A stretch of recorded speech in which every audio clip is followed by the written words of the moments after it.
In the narrow lanes of medieval towns, where rubbish piled in corners and grain was stored in wooden bins, a small shadow often slipped by unnoticed: the rat. Quick, clever, and endlessly multiplying, rats became an unwanted part of daily life. And where rats thrived, someone had to deal with them. That someone was the town rat catcher, a strange but necessary figure whose odd profession kept the streets, markets, and homes from being entirely overrun. Who were these men? How did they catch the swift and cunning creatures that plagued every settlement? And what place did they hold in the community that needed them, yet often shunned them? Welcome to Boring History for Sleep. Tonight, we will move slowly through this peculiar story, the tools, the tricks, and the quiet life of those who chased rats through the heart of Europe's towns. Before we begin, don't forget to like this video and subscribe, so you can return again for more calm journeys into the overlooked corners of history.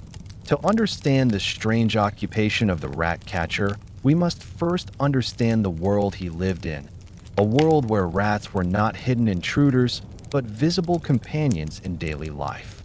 Medieval towns were alive with sound and smell: the ringing of bells, the clatter of carts, the cries of sellers in markets, the chatter of children playing in alleyways.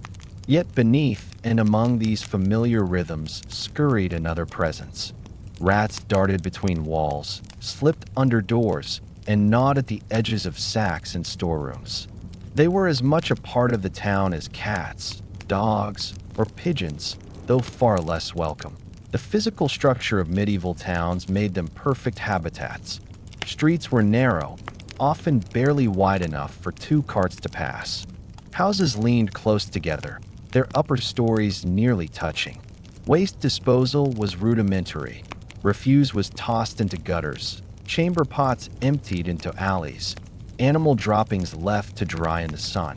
Markets, brimming with fish, grain, and meat, left behind scraps that quickly attracted vermin. Grain was stored in wooden bins or sacks, easy for sharp teeth to pierce. Water supplies, drawn from wells or streams, often ran beside heaps of rubbish. To a rat, the medieval town was a paradise of shelter and food. Rats bred quickly, their litters multiplying in dark corners of warehouses, stables, and kitchens. A single pair could produce dozens of offspring within a year.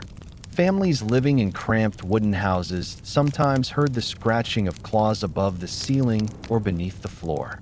Bakers found nibbled loaves, brewers discovered gnawed casks, and innkeepers had to guard against rats stealing crumbs from benches. For poorer households, where food supplies were already meager, the loss of even a small portion to rats was serious. The relationship between townspeople and rats was complex. On one hand, rats were despised. Their presence meant stolen grain, spoiled food, and chewed clothing. They spread fleas and disease, though this was not understood at the time. People only knew that sickness often followed where rats thrived. On the other hand, rats were so common that they became a fact of life. Much like bad weather, they could not be eliminated entirely, only endured or controlled.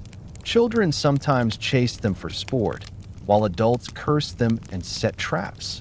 Cats, of course, played a role in controlling rat numbers.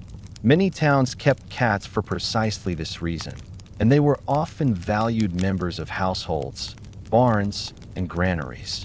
But cats alone could not stem the tide. Rats were clever, finding spaces cats could not reach, and their numbers often outpaced the hunters. Dogs too were used, particularly terriers bred for ratting. Yet still the problem persisted. When infestations grew too large, when grain stores were threatened, or when disease seemed to follow the vermin, towns turned to specialists, the rat catchers. The need for rat catchers reveals how visible the rodent problem truly was. Unlike today, where sanitation and infrastructure keep rats largely hidden, medieval towns wore their weaknesses openly. Every pile of refuse, every damp cellar, every grain sack left in a corner was an invitation. People lived close to their food and their waste alike, and rats bridged the gap. They were not an occasional nuisance, but a constant adversary. Chroniclers sometimes mention rats in their descriptions of urban life. Accounts of famines often speak of rats devouring stores of grain. Reports of plagues note how vermin scuttled through abandoned houses. In some stories, rats became symbols of corruption, representing the decay of morals or the decline of order. But to ordinary townsfolk, they were less metaphor than reality, gnawing teeth that left holes in bread, scratching noises that disturbed sleep, shadows that scattered when a lantern was raised. The presence of rats also carried economic consequences. Merchants storing goods in warehouses risked losses when sacks were chewed open. Ships arriving in harbors sometimes unloaded not only cargo but swarms of vermin that spread quickly into town streets.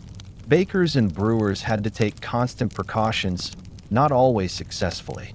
The damage was so common that it became an accepted cost of business.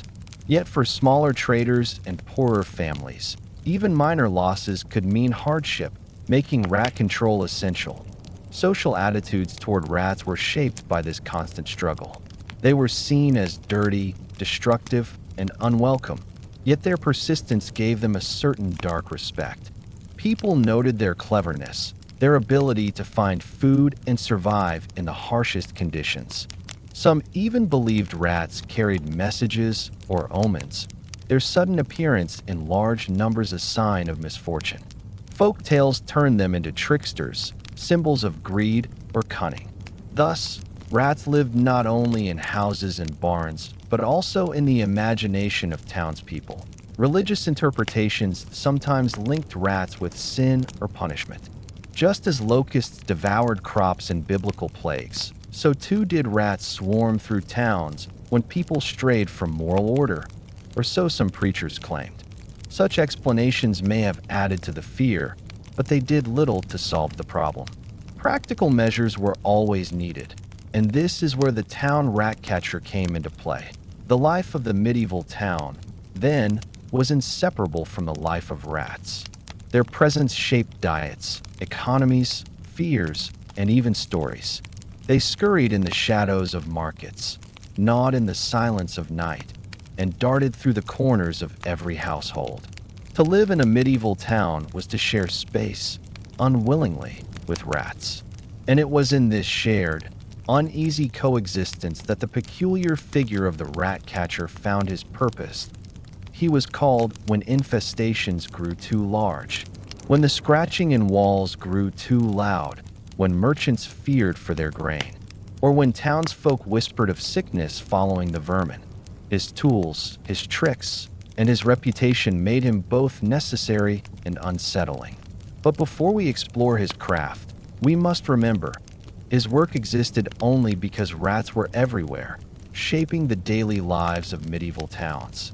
Without the constant scratching, the gnawing teeth, the stolen crumbs, the town rat catcher would have had no trade. Thus, in the backdrop of church bells, market cries, and cartwheels on cobbles, the rat was always present. And in response, so too was the man who made a living chasing them. In the layered fabric of medieval and early modern towns, every occupation had its place. There were bakers who fed the people, smiths who forged their tools, tanners who prepared their leather, and weavers who clothed them. Among these trades, less visible but equally necessary, stood the town rat catcher. His work was neither celebrated nor honored with guild processions, yet it was indispensable. To understand the full role of the rat catcher in society, we must look at how towns viewed him, how they relied upon him, and how he occupied a space both inside and outside the respectability of urban life. The rat catcher was, first and foremost, a man of necessity. Rats posed a threat to food security, public health, and civic order. Without grain, bread could not be baked, and without bread, townspeople starved. Vermin gnawed holes through sacks, spread fleas and lice, and spoiled stores. When food was scarce, every mouthful mattered, and rats consumed what humans could ill afford to lose. The town rat catcher was hired because he alone had the skill and the courage to enter infested cellars, crawl into the dark corners of barns, and pull vermin out from under floors. His status in society was unusual. He was not always despised, yet rarely was he admired. Many townspeople considered his trade dirty, for he dealt daily with creatures associated with filth and decay. The rat catcher's clothes often carried the smell of his work. His hands bore the marks of bites and scratches. He might be given wages by the town council, but he was seldom invited to the feasts of the guilds. He lived on the margins of civic pride, tolerated more than celebrated. Yet in times of crisis, his importance rose dramatically. When infestations threatened food supplies or disease spread, rat catchers became essential.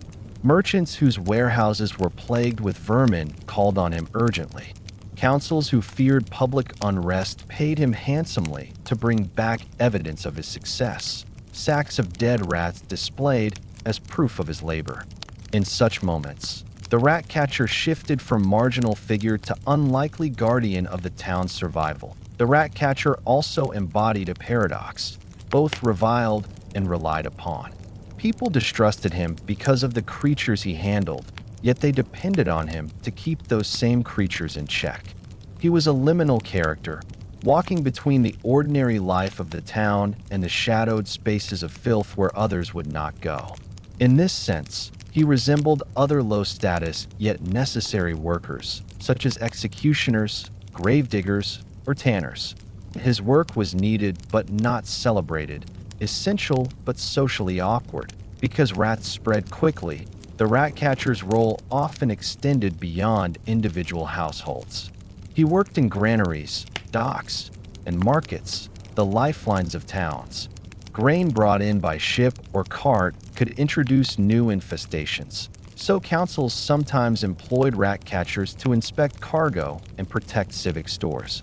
In some places, they worked alongside inspectors of bread, ale, and meat, forming part of the network that guarded public health before such concepts were formally recognized. His presence helped prevent scarcity, theft, and unrest, even if few gave him thanks. The tools and methods of the rat catcher added to his social identity. He carried traps, cages, and sacks filled with his captures. Some used dogs trained to hunt rats, small terriers that darted into holes and dragged out the squealing prey. Others relied on ferrets, slipped into burrows to flush vermin out. Still others wielded poisons, mixtures of herbs or minerals that lured and killed rats. Townspeople watched his craft with a mixture of fascination and disgust. Children peered into his cages, adults wrinkled noses at the smell, but all acknowledged his strange skill. Superstition clung to the rat catcher as well. Because he dealt with creatures associated with death and decay, some thought he possessed unusual powers. Rumors suggested he could summon rats as well as kill them, that he knew secret whistles or charms that drew vermin from hiding. These whispers, whether believed or not, set him apart. In folklore, he merged with the figure of the piper, a man whose music led rats away. Reality and legend blurred, and the rat catcher's role grew larger than life. Economically, the rat catcher was often precarious. His work depended on outbreaks, infestations, or contracts from councils. When rats multiplied, he was needed. When they were few, he might struggle for employment. Some supplemented their income by catching moles, crows, or other pests.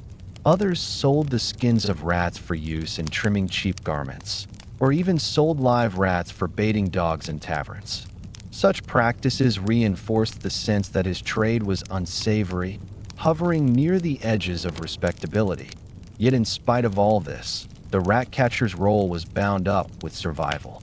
He was one of the few figures who entered the unseen spaces of the town, the dark attics, the damp cellars, the refuse heaps behind taverns. He knew the hidden geography of vermin better than anyone. While priests tended the soul and physicians tended the body, the rat catcher tended the very conditions of daily life. Without him, food spoiled faster, filth accumulated. and infestations grew unchecked, we can imagine how townspeople must have viewed him when he appeared in the marketplace with a sack of dead rats slung over his shoulder. Some turned away in disgust. Others looked on with grim satisfaction, knowing that for every rat displayed, a handful of grain was spared. He embodied both revulsion and relief. His trade reminded the town of its constant vulnerability, yet it also showed that steps could be taken, however small, against the tide of vermin. In this way, the rat catcher held an ambiguous but enduring role in society. He was a figure of necessity, called upon in times of need, kept at a distance in times of calm. His work was dirty, his status low, but his presence essential. Without him, the medieval town would have been overrun not only by rats, but by the fear and disorder they represented. With him, there was at least a measure of control, a fragile boundary between order and infestation. Thus, the rat catcher stands as a reminder that history is not only shaped by kings and wars, but also by the odd and overlooked trades that sustain daily life. His role was humble, even unpleasant, but it kept the balance of the town intact. In every sack of dead vermin, in every emptied trap, lay a fragment of security for a community struggling against forces both natural and unseen. The life of the rat catcher was defined not only by his odd occupation, but also by the curious assortment of instruments he carried. His tools were both practical devices for hunting vermin and symbols of his strange place in society. Each object told a story of ingenuity born from necessity, of trial and error in dark corners of granaries, inns, and marketplaces. To reconstruct the rat catcher's toolkit is to step closer to his daily world, where survival depended on quick wits, steady hands, and a willingness to crawl into the filth others avoided. The simplest tool was the trap. Rat catchers used wooden boxes with spring mechanisms or sliding doors triggered by bait. The design was basic but effective. A rat, lured by the smell of grain, cheese, or grease, entered, touched a lever, and found the exit sealed. Some traps captured live rats, useful for showing evidence of work or for selling to taverns where dog ratting contests took place. Others killed instantly, using sharp metal bars or weighted doors. Townspeople often recognized the rat catcher by the cages he carried, the squeaks of trapped vermin echoing as he walked the streets. Another essential companion was the dog, particularly terriers. Small, agile, and bred for hunting, terriers darted into holes, seized rats in their teeth, and shook them violently. Rat catchers trained their dogs carefully, rewarding them for quick kills and teaching them to ignore distractions in busy streets. A skilled dog could dispatch dozens of rats in an hour, turning a rat-infested barn into a battlefield of fur and teeth. For many rat catchers, their dogs were not only tools, but partners, valued above any trap or poison. Ferrets were also employed, slipped into burrows to flush rats out of hiding. Their slender bodies and relentless curiosity made them perfect for chasing vermin through walls and cellars. The rat catcher would block all but one hole, release the ferret, and wait as panic drove the rats into waiting nets or the jaws of dogs. Ferrets, however, were difficult to manage, requiring care and feeding, and they carried their own pungent scent that clung to the rat catcher's clothing. Still, for stubborn infestations, they were indispensable. Poisons formed another part of the trade, though their use was both risky and controversial. Recipes varied. Some mixed herbs like hellebore or aconite with food.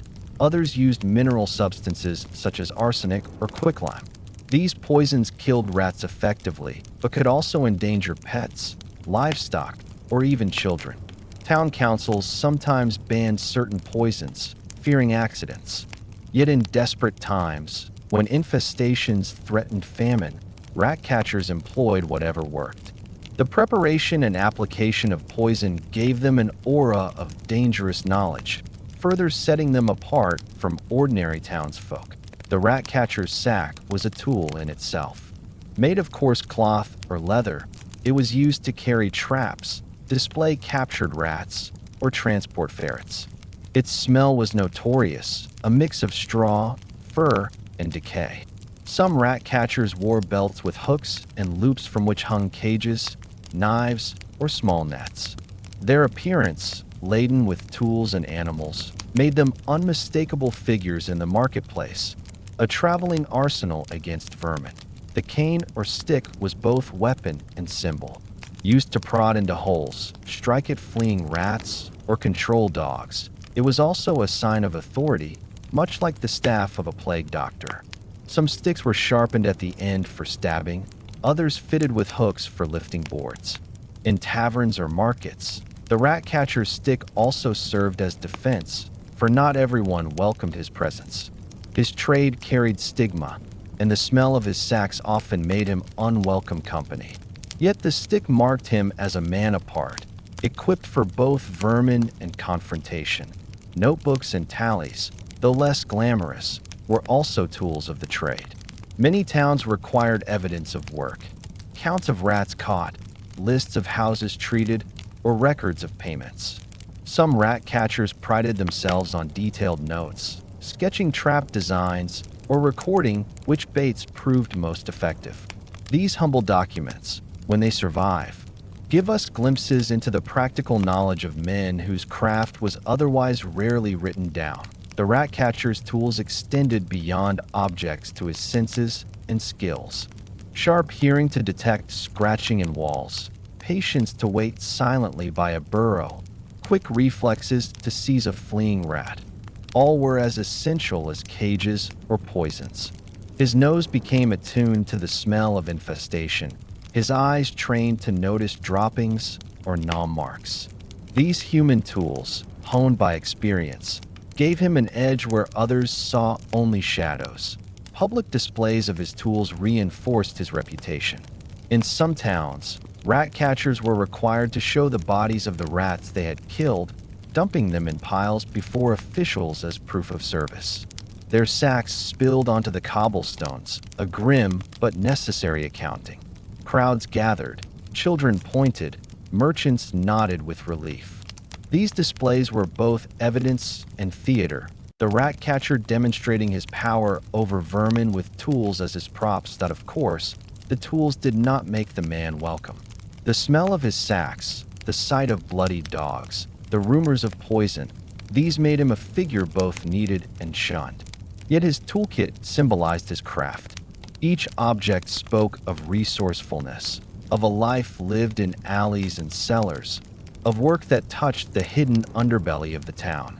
Without his traps, dogs, ferrets, poisons, sacks, and sticks, the rat catcher was just another poor laborer. With them, he became something both feared and relied upon. The tools of the trade remind us that even the oddest professions are shaped by the materials of their time. Just as smiths had their hammers and bakers their ovens, the rat catcher had his traps, sacks, and dogs. In their clumsy wood and leather, in their sharp iron and pungent herbs, we see the daily battle between humans and vermin, a battle fought not with grandeur, but with grit. The rat catcher's tools, his traps, dogs, ferrets, and poisons, were the visible side of his profession. Yet no tool is effective without the skill of the hand that uses it.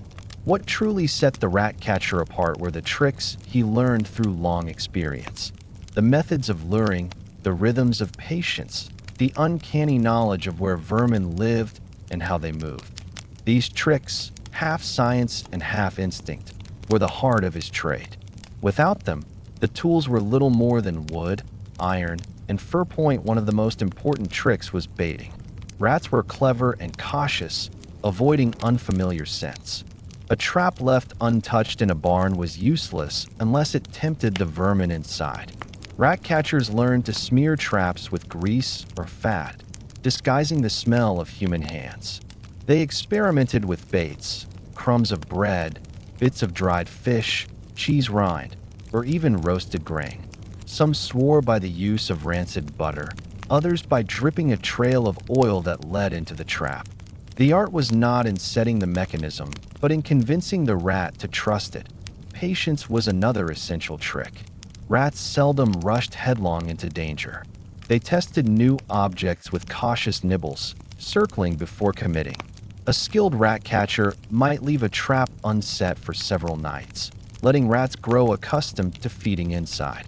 Only when the vermin were comfortable did he trigger the mechanism. To the townsfolk eager for quick results, this seemed slow. But the rat catcher knew that rushing cost more than waiting. His trade was one of timing, of learning when to strike. Observation formed the third cornerstone of his craft. The rat catcher could walk into a granary and, within minutes, know whether it was infested. He studied droppings on the floor, gnaw marks on sacks, smears of grease along walls where rats brushed as they ran. He noted holes at the base of barrels, pathways traced in dust, faint scratching behind boards. These signs spoke to him as clearly as words. Townspeople might see only clutter. He saw a map of vermin life. Following these clues, he placed his traps and nets with uncanny precision. Secrecy was also part of his tricks. Rat catchers often guarded their methods jealously, passing them only to apprentices or family members. Recipes for poisons were kept hidden, baiting techniques whispered rather than written. This secrecy added to their mystique. Townspeople speculated that rat catchers had magical powers, that they whistled charms to summon vermin, or that they carried powders with mysterious properties. In truth, most of their tricks were practical knowledge honed through years of trial. But secrecy gave them authority, turning experience into reputation. Ferret handling required its own tricks. Rats, cornered by a ferret in their tunnels, could fight fiercely. A poorly trained ferret might be injured or even killed. The rat catcher learned to block escape holes, to guide the ferret's movement, to listen for the sounds of scurrying that signaled prey on the run. Timing was critical. Nets had to be ready, dogs prepared, traps open. The trick lay in orchestrating the chaos, turning the panic of vermin into capture rather than confusion. Another subtle trick was psychological, managing the expectations of townsfolk. Rat catchers often worked for councils or merchants who wanted visible proof of success. Piles of dead rats, displayed in public squares, served this purpose. Yet not every infestation could be solved overnight. The rat catcher sometimes saved a few corpses from one job to add to the pile at another, ensuring his reputation remained strong. This was not deception so much as theater, for the public demanded spectacle as much as results. Dogs, too, required tricks and training. Terriers needed to distinguish between vermin and livestock, to hunt swiftly without damaging goods. Rat catchers trained them with repetition, rewarding each successful kill, teaching them to respond to whistles or hand signals. Some dogs became famous in their own right, known in towns for their ferocity and speed. A skilled rat catcher with a clever dog was a feared and respected duo, capable of clearing barns in a single afternoon. Poison demanded careful tricks as well. Too strong a mixture, and rats avoided it. Too weak, and they survived. The rat catcher learned to balance bitterness with bait, to scatter poison in ways that seemed natural rather than contrived. He often tested small amounts, watching the vermin's reaction, adjusting the recipe until it worked. Success was measured not in theory, but in silence, the absence of scratching at night, the stillness of a storeroom once alive with movement. Perhaps the most curious trick was the rat catcher's ability to predict infestations. He knew that after floods, when rubbish piled in corners, rats multiplied. He noticed that ships docking in harbor often carried new swarms, spreading quickly into towns. He observed that famine drove vermin from fields into granaries. These insights allowed him to anticipate work, arriving before others realized the scale of the problem. To the townsfolk, it seemed as though he had a sixth sense. In truth, it was careful observation woven into experience. There were darker tricks as well. Some whispered that dishonest rat catchers released rats into towns to secure future employment. While evidence for this is scarce, the suspicion lingered, showing how uneasy society felt about men who dealt so closely with vermin. The line between control and manipulation was thin, and the rat catcher's secrecy made him vulnerable to rumors. His trade was always shadowed by mistrust. Even when his tricks brought genuine relief to its heart, the rat catcher's craft was a blend of patience, observation, and cunning. His tricks transformed simple tools into effective weapons. A wooden box became a trap only when baited with skill. A dog became a hunter only when trained with care. A sack of herbs became poison only when mixed in the right measure.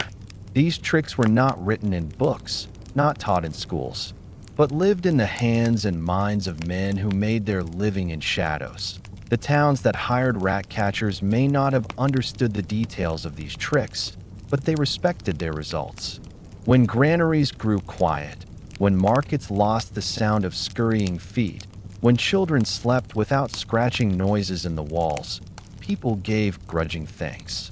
The tricks of the trade, invisible yet effective, sustained the balance between townsfolk and the vermin that lived among them. In the end, the rat catcher's greatest trick was survival itself, making a living from one of the most unpleasant tasks imaginable, finding dignity in a trade others scorned, and transforming cunning into livelihood. His craft was not glamorous, but it was real, and his tricks, however simple, shaped the daily life of towns in ways we too easily forget. The life of a rat catcher may sound like an odd curiosity, a trade half hidden in the shadows of medieval and early modern towns. But for the men who practiced it, the work was not only strange, but also dangerous. Each day brought risks to their health, their reputation, and sometimes even their lives. The hazards of the rat catcher's job reveal much about the world in which they lived. A world where vermin were not simply nuisances, but genuine threats to survival, and where those who fought them bore the burdens of filth, disease, and suspicion. The most obvious hazard was physical. Rats were small but fierce when cornered. Their teeth could bite deep, and their claws tore flesh with surprising ease.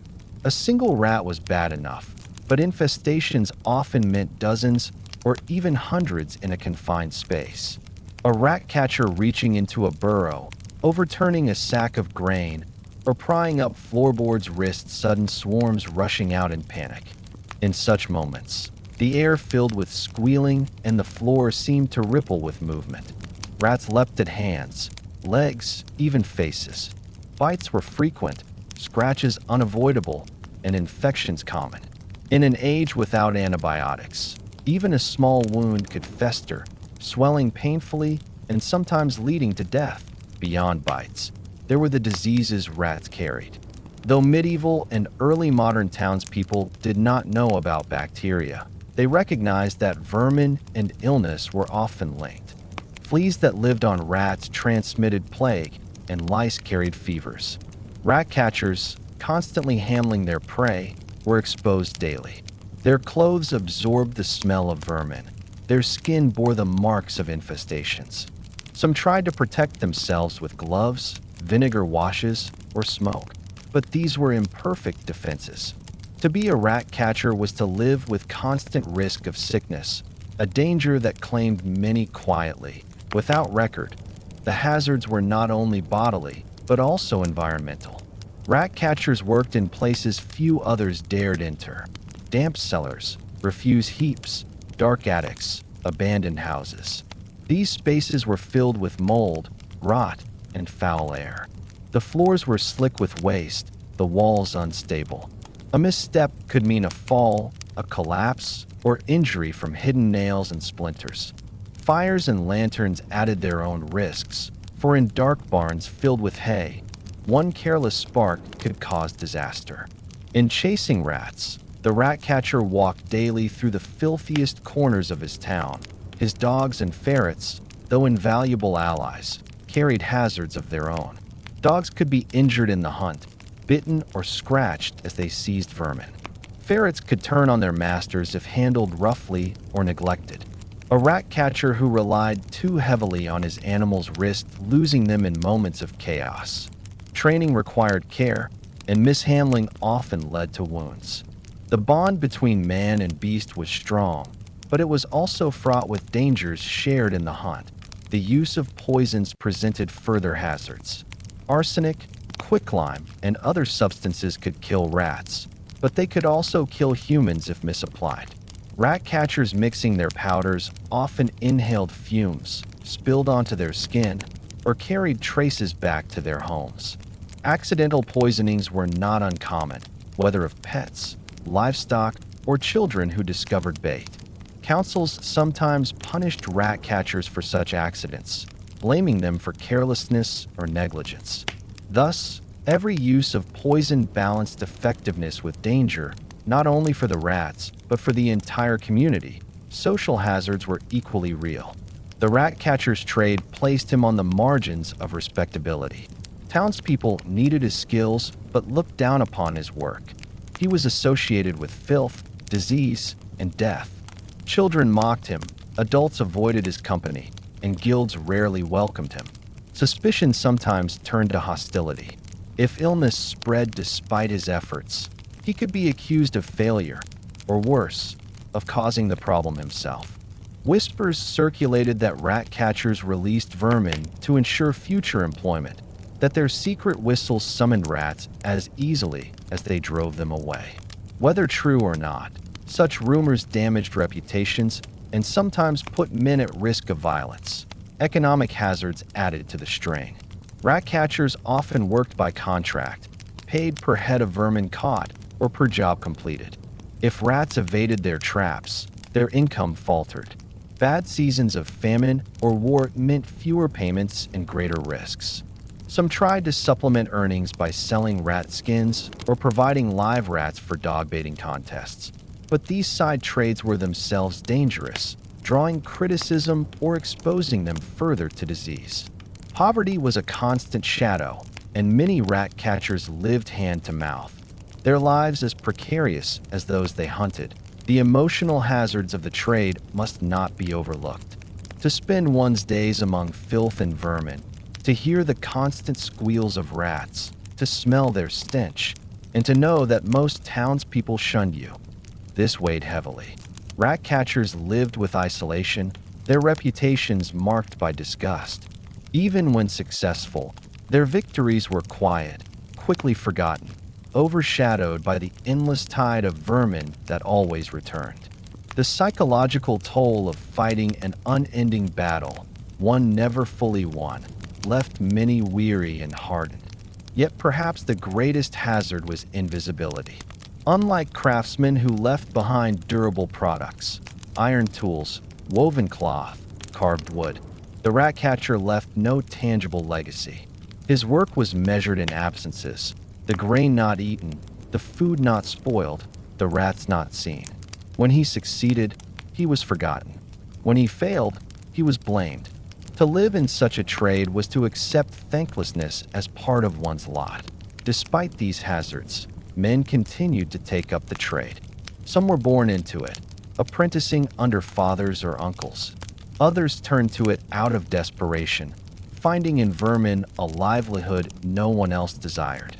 The hazards were many, but so too was the need. As long as towns had grain, waste, and walls, rats thrived.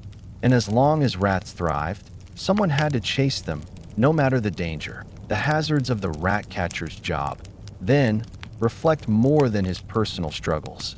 They mirror the conditions of medieval and early modern towns, the filth, the disease, the precariousness of survival. His wounds and sicknesses were part of the wider fabric of urban life, woven into the risks everyone faced but few confronted so directly.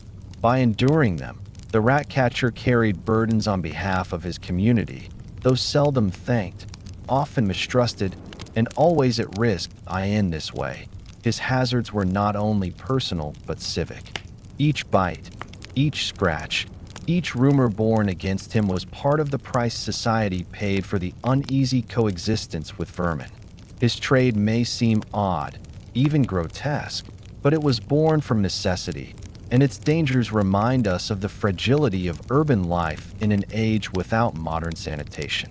The rat catcher lived at the edge of his community, never entirely trusted, seldom entirely rejected.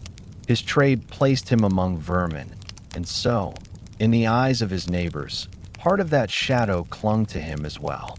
Reputation was as much a burden as rats themselves, for a man's name could weigh heavier than the sack he carried. And over the centuries, as townsfolk watched him at work, whispered about his methods, and invented stories to explain what they did not understand, folklore gathered around him like dust in the corners he cleaned. Reputation in daily life was double-edged. On one hand, the rat catcher was necessary. When barns were gnawed hollow, when ships arrived with infested cargo, when markets echoed with the squeals of vermin, people called for him without hesitation. His skills saved grain, preserved meat, and kept taverns from being overrun. His trade was the difference between survival and ruin. In these moments, he was acknowledged with respect, his presence a relief that, on the other hand, when the work was done, respect quickly turned to unease. His clothes bore the smell of filth. His hands carried scratches and bites. Mothers warned children not to follow him too closely. Merchants paid him swiftly, but ushered him away. His reputation was tainted by association. Like the executioner or the tanner, he handled what others preferred to ignore. This ambiguity, needed yet shunned, shaped the stories told about him. Folklore gave shape to the mystery. Townsfolk did not fully understand how the rat catcher found vermin with such accuracy, or why his poisons worked when others failed. They whispered that he possessed secret charms or whistles that summoned rats at will. Some claimed he could command swarms as easily as he destroyed them, leading vermin out of barns like a shepherd with his flock. Others suggested darker bargains, that he bred rats in secret, releasing them into towns to guarantee his employment. These suspicions, though often unfounded, reveal the unease his profession inspired. Legends blurred the line between fact and tale. The most famous example is the story of the Pied Piper of Hamelin, which likely grew from memories of itinerant rat catchers. In the tale, a stranger promised to rid the town of rats by playing his pipe. When the townsfolk refused to pay, he led their children away instead. Though embellished over centuries, the story reflects familiar fears that the rat catcher, with his strange skills, could just as easily harm as help. Whether by music, whistle, or secret trick, he was imagined as a man whose powers lay beyond ordinary comprehension. Songs and rhymes also carried his image. Children made verses about rat catcher's sacks, chanting lines that mocked his smell or his supposed magic. In taverns, men told stories of rat catchers outwitted by their prey, or of those who died from their own poisons. These tales entertained, but also reinforced social boundaries. They reminded listeners that while the rat catcher's work was useful, he remained a figure apart, strange, risky, and never quite trustworthy. His reputation extended into morality. Because rats were linked with greed, gluttony, and filth, the rat catcher was sometimes seen as tainted by these qualities. Preachers warned that to consort too closely with vermin was to risk becoming like them. Yet at the same time, some saw in his trade a symbolic role. He cleansed the town of its pests, as confession cleansed the soul of sin. Folklore played with both images, turning him alternately into a figure of corruption and a figure of purification. Superstition clung stubbornly. Rat catchers sometimes carried herbs, charms, or small relics, both as personal protection and as part of their trade. Townsfolk, seeing this, assumed they dealt in magic. A whistle might be taken for an incantation, a pouch of poison mistaken for sorcery. In communities where unseen forces were often blamed for misfortune, the rat catcher easily became suspect. He walked a fine line, tolerated for his usefulness but mistrusted for his supposed secrets. Reputation also varied by region. In bustling cities, where infestations were constant, rat catchers might be seen more pragmatically as necessary workers. In smaller towns and villages, where his visits were rarer, he could appear almost uncanny, a traveler who arrived, dealt with vermin, and vanished.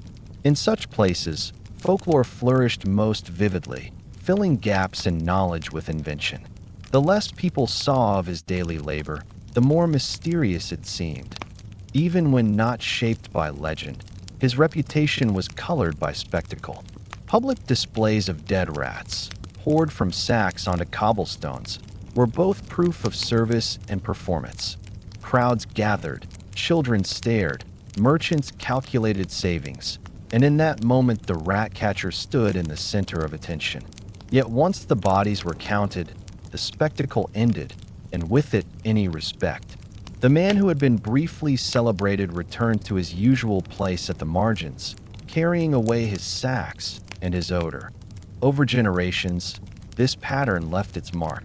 The rat catcher became a liminal figure in cultural memory, necessary but distrusted, real but surrounded by myth.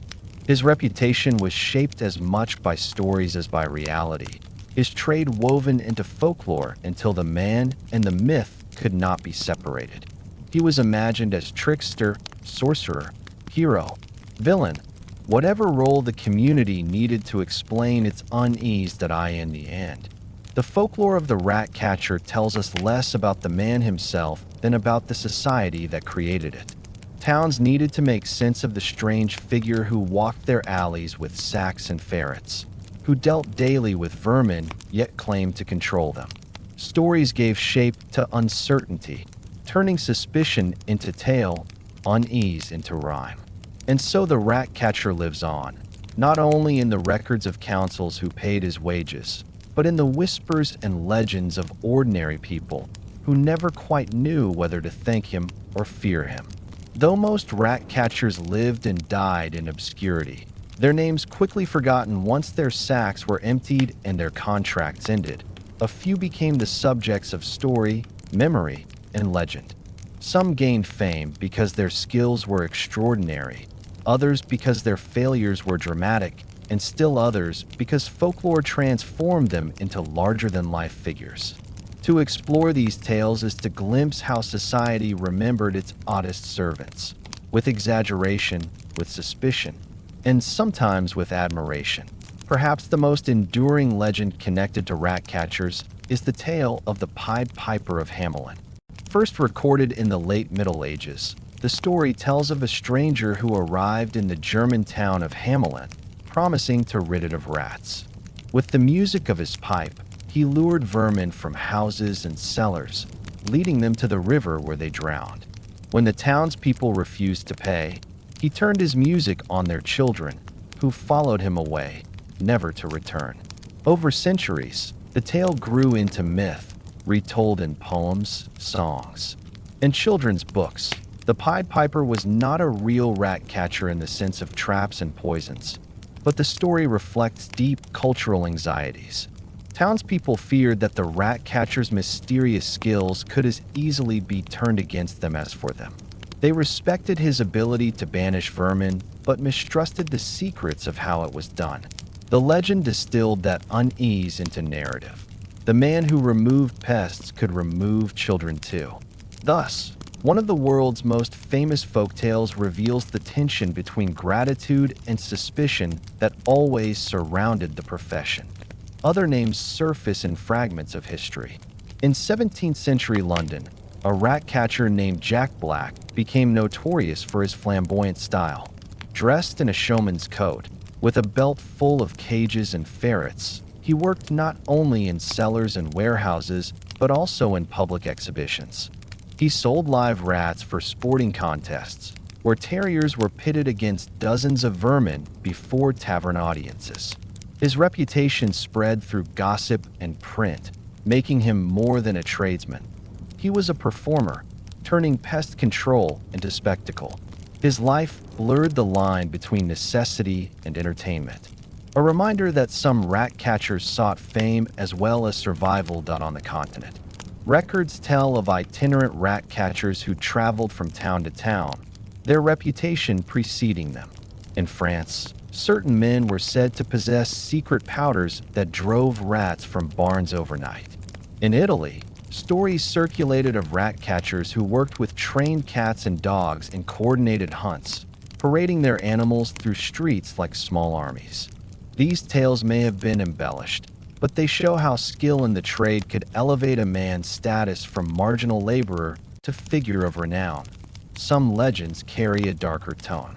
In Central Europe, whispers told of rat catchers who deliberately released vermin into towns to secure future employment. They became figures of suspicion, accused of creating the very problems they claimed to solve. Whether these accusations were ever true is uncertain, but the stories reveal a cultural fear that a man with power over vermin could wield it dishonestly.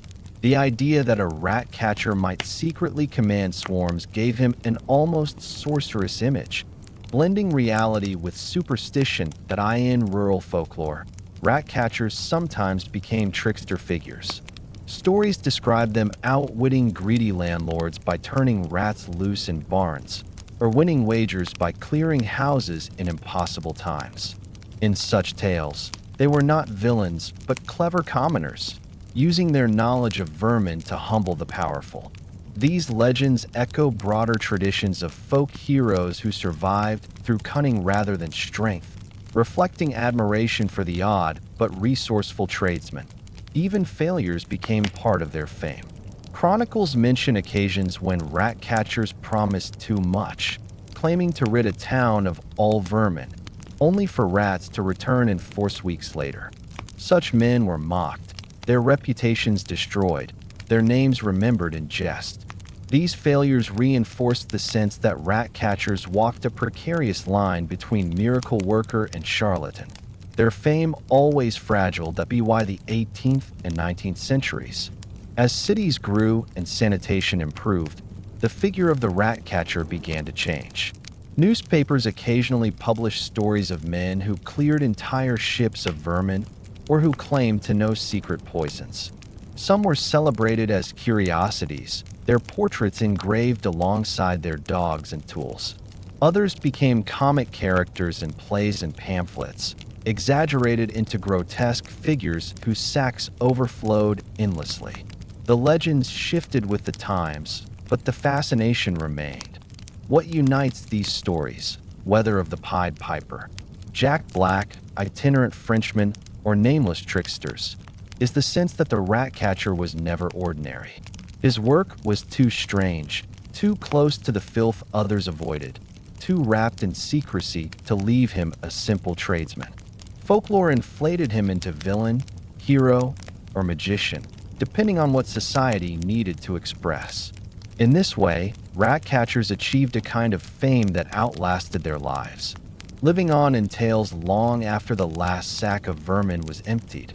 Thus, the famous rat catchers and their legends remind us that history is not made only of kings and battles, but also of men in shadowed streets, chasing squealing vermin. Their stories reflect both the practical struggles of towns and the imaginative responses of people seeking to explain them. They stand as figures half real, half mythical, guardians of granaries, subjects of satire, and characters in tales that continue to echo through the centuries. Every profession is shaped not only by the needs of its time, but also by the limits of its age. The rat catcher, who once strode through medieval towns with sacks, traps, dogs, and ferrets, lived in a world where vermin seemed impossible to conquer entirely. His trade flourished because rats were constant companions in homes, barns, ships, and marketplaces. Yet by the 19th and 20th centuries, the profession began to fade. What had once been a peculiar but necessary trade slowly declined, replaced by new systems of sanitation, science, and urban order. To trace the decline of the rat catcher is to witness how changing societies transformed their relationship with both vermin and those who hunted them. The roots of decline lay first in urban reform. As towns grew into cities, pressure mounted to clean streets, improve drainage, and control waste. 19th century Europe, scarred by outbreaks of cholera and plagued by overcrowding, turned to engineers and reformers. Sewers were constructed, rubbish collection organized, and housing regulations tightened. Where once refuse heaps had served as breeding grounds for rats, municipal services now carried waste away. These improvements did not eliminate rats, but they reduced the scale of infestations dramatically. With fewer rats in public view, the need for professional catchers diminished at the same time. Advances in science reshaped understanding of disease. The germ theory of the 19th century replaced older notions of miasma. Scientists like Pasteur and Koch demonstrated that illness came not from bad air, but from microbes. In this light, the rat became more than a thief of grain. It became a carrier of pathogens. Fleas on rats were recognized as transmitters of plague, and rat control shifted from an odd job to a public health strategy. The task moved into the hands of trained officials, backed by laboratories and government programs, leaving less space for the independent tradesman with his sack and ferrets. Poisons, too, became more sophisticated.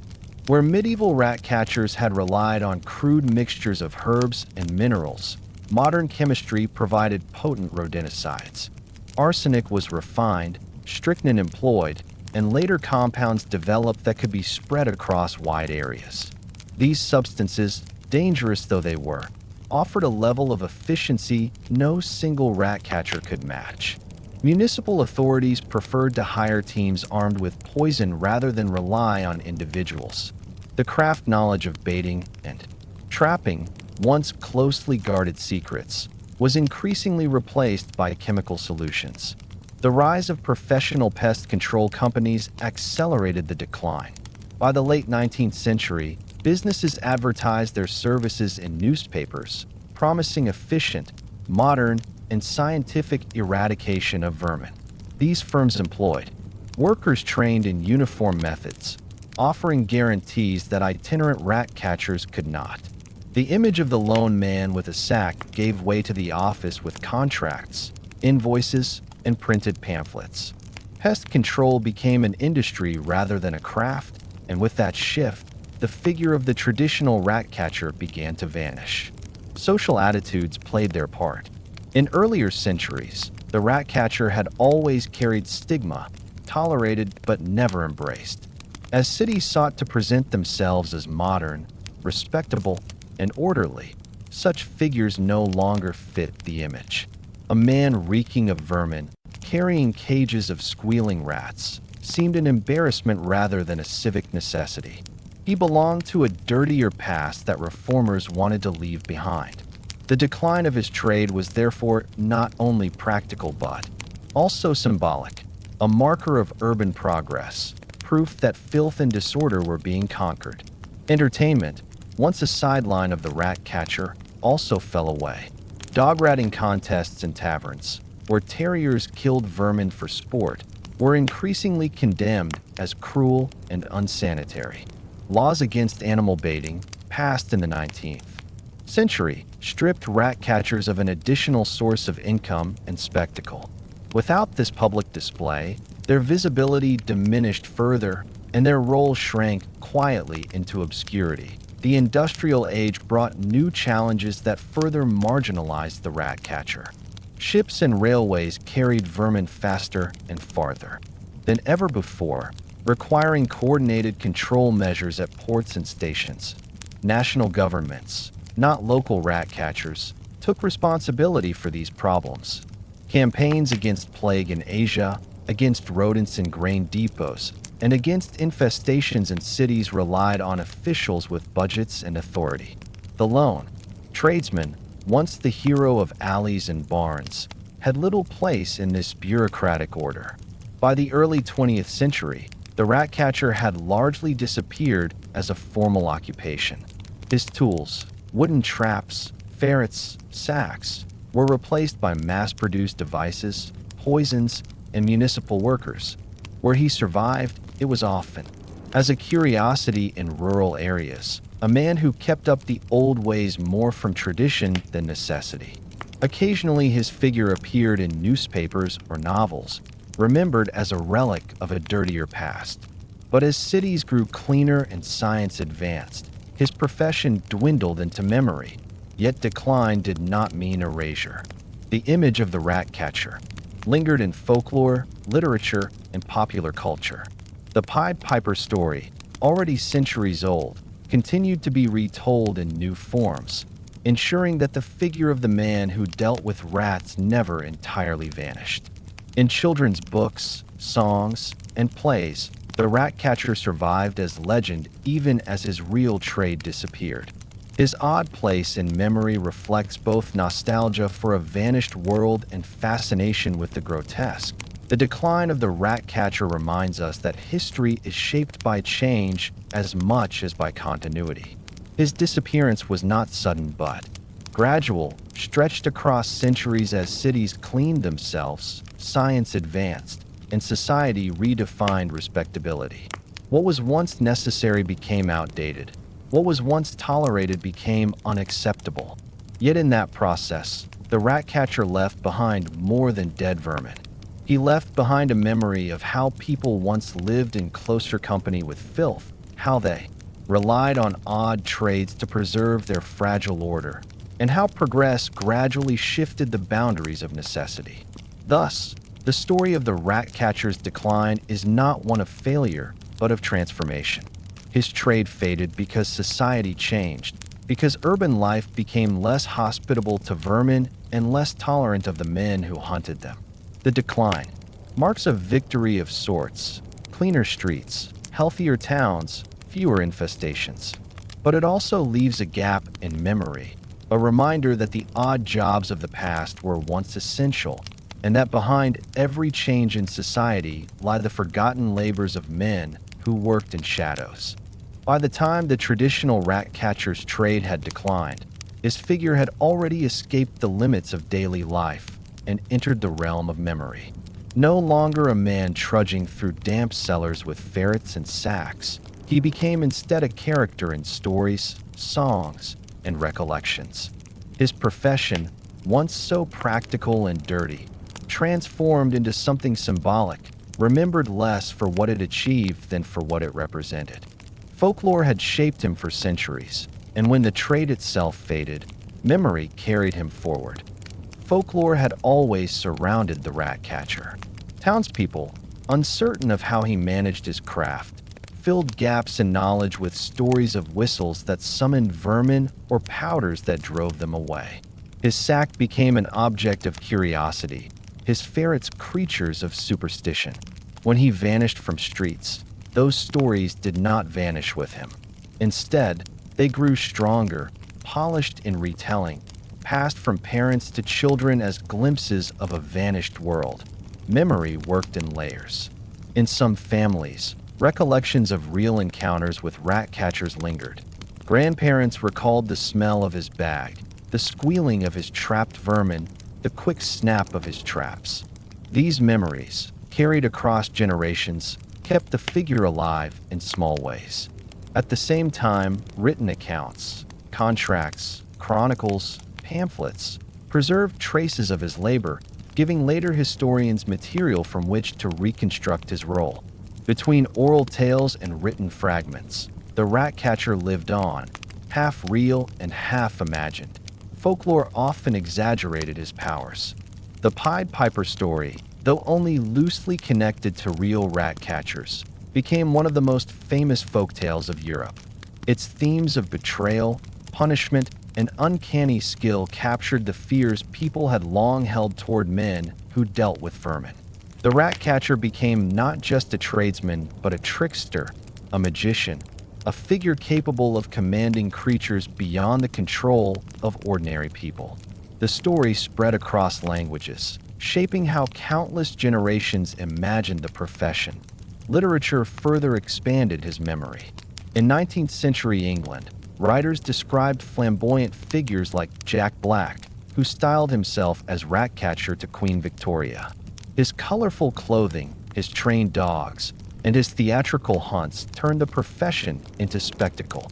Though exaggerated in newspapers and memoirs, his stories cemented the idea that rat catchers were both peculiar and fascinating. Fictional works borrowed from such accounts, portraying rat catchers as shady figures in alleyways or eccentric characters in novels. Art contributed to this transformation. Illustrations of rat catchers, whether in satirical prints or children's books, gave shape to memory. Engravers emphasized their sacks, their ferrets, their bent postures. Painters sometimes cast them as symbols of poverty or grotesque survivals of an older world. Each image fixed certain details: dogs snapping at vermin, men holding out traps, crowds watching in curiosity, until the rat catcher became more archetype than individual. Even popular entertainment played a role. In the 19th century, rat baiting contests were remembered in stories and songs long after they were banned. Rat catchers who had once provided live vermin for such spectacles were recalled as part of a rougher, rowdier past. Music hall performers parodied them, turning the odd job into comic song. Audiences laughed, but in laughing they remembered in rural communities, where folklore remained strong, the rat catcher merged with local superstition. Stories told of him as a man who could curse a farm with vermin if unpaid, or who could lift such a curse with his charms.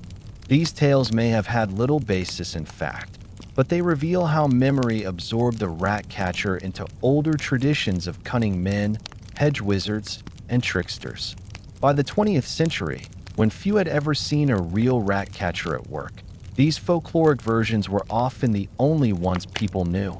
Historians, too, played their part in preserving his memory. Curious about forgotten traits, scholars in the 20th century began to collect records of rat catchers, publishing accounts of their contracts, tools, and legends. Museums displayed their traps, their sacks, their ferret cages, sometimes alongside the broader history of urban sanitation. Visitors peered at these relics with fascination, surprised that such a peculiar profession had once been not only real but necessary. The memory of the rat catcher also reflects a broader human tendency to remember the odd and the grotesque more vividly than the ordinary. Blacksmiths and bakers were essential too, but they blended into the fabric of daily life. The rat catcher stood out precisely because his work was strange, his presence unsettling. Folklore seized on those qualities, exaggerating them, and memory carried them forward. The very oddness that once earned him suspicion guaranteed his survival in imagination. In this way, the rat catcher's journey from reality to memory mirrors that of other marginal figures: the plague doctor with his bird mask, the executioner with his axe, the tanner with his vats. All were needed, all were shunned, and all became larger than life in story once their trades faded. The rat catcher joined this company, a symbol of society's uncomfortable but necessary relationship with filth and death. Today, when his figure appears, it is rarely as a real tradesman. Instead, it surfaces in children's stories, in local legends, in historical curiosities.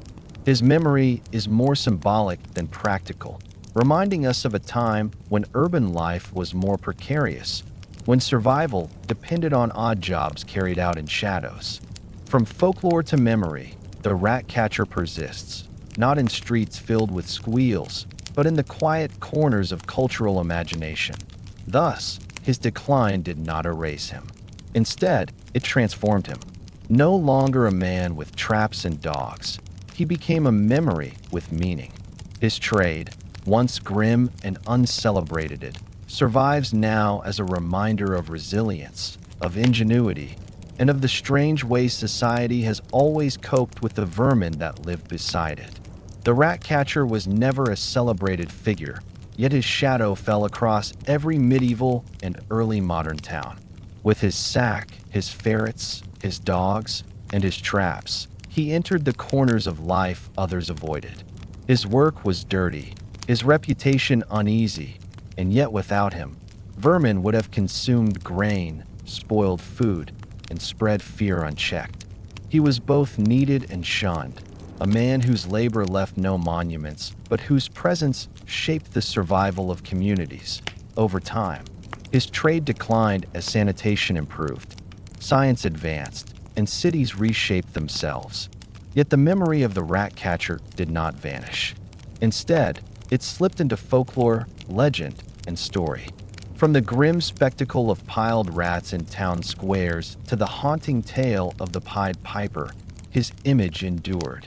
He became a figure half real, half mythical, part tradesman, part trickster, part warning from the past. The lesson of the rat catcher lies not only in the oddness of his trade, but in what it reveals about daily life. History is built not just by rulers and battles, but also by the quiet, strange, and overlooked work of ordinary people. The rat catcher's world reminds us of a time when life was fragile, when survival depended on small trades carried out in shadows, and when society relied on those willing to do what others would not. As you rest tonight, imagine the silence of a medieval street broken by the faint squeak of cages and the patter of small terriers. Somewhere in the half-light, a man carries his sack, his step steady, his figure fading into alleyways. Odd, necessary, and unforgettable, he walks on, not only through history, but through memory itself. Thank you for listening to Boring History for Sleep. If you enjoyed this calm journey into the past, don't forget to like this video and subscribe, so you can return again for more gentle stories of history. Good night.